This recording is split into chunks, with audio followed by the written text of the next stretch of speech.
Hi guys, we are Group A4 and today we are going to give you a brief overview of our project. Initially, we began our journey looking at food and how the preparation, storage, and disposal varies in each of our respective home countries. After a few weeks of research, we really leaned into the circular living idea, more specifically how can food waste be repurposed. We have noticed that seasonal eating is a lifestyle that can reduce food miles and create a favorable system for the farms and consumers. If possible in the UK's climate, would moving away from inputs reduce waste or would it have negative effects? How does the concept of local fare here and what are the issues associated with it? The UK generated 6.7 million tons on average of food waste per year.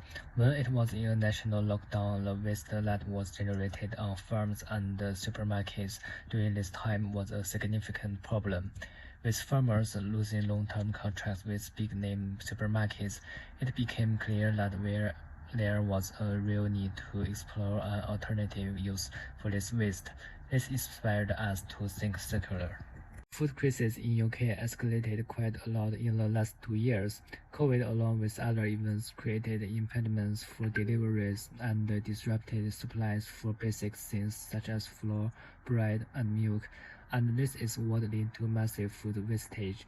We realized this is what demands our attention, particularly going forward.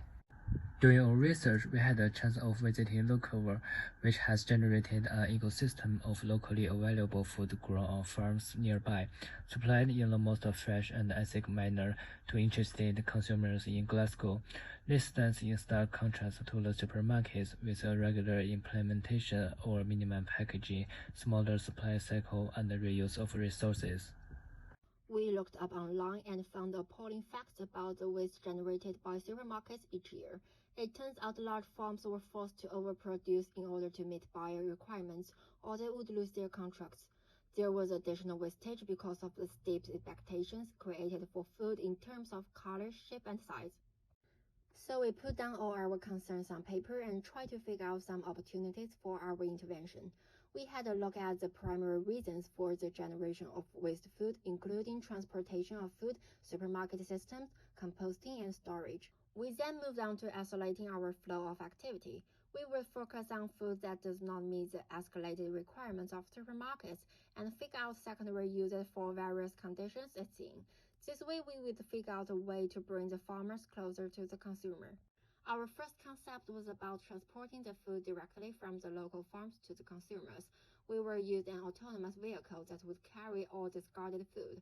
This would give the farms a direct contact to the consumers, and the consumers can create awareness about the source, harvesting period, and indigenous varieties. Our second concept was about close the loop of discarded food from farm to supermarket. The first compost system is not looping enough, so we improve it. It's like a vending machine. Farmers can directly sell unsold food here, and we would like to use the port-in-port refrigerator method to cool down and keep food fresh. What's more, the spoiled food would be composted to supply the small amount of electricity required by the vending machine.